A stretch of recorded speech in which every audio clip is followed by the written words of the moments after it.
Yan, nandito tayo ngayon sa Nehemiah Farm, mga kablog. Oh. Yan, nandito tayo. Hanggang ngayon, kitang-kita pa rin natin ang naging epekto ng bagyong Pipito. Ganyan.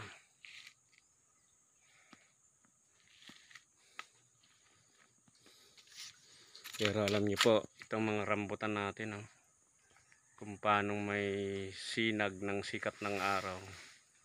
Ganyan din ang liwanag ng pag-asa dito sa Nehemiah Farm. Kasi po, itong langka natin, oh, may 3 siyang bunga. Napakataas po niya. Oh.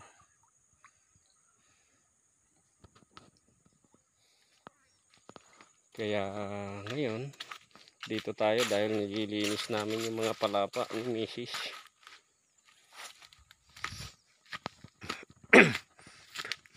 At atin naman pong tignan ang ating munting palasyo dito na under construction pa rin siya. Halos ilang kuwan na tayong hindi nakakapunta. Yan po ang ating munting mansion dito sa Nehemiah Farm. Ayan ang second floor niya. So this week, ayan po ang ating tatrabahuin ngayon. Ang kanyang beam. Oh, yan mga ka-vlog.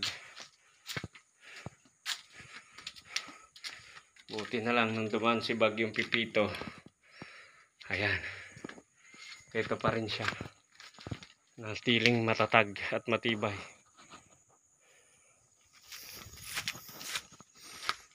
Ayan.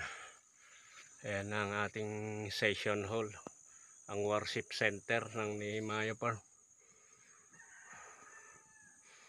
Ang second floor.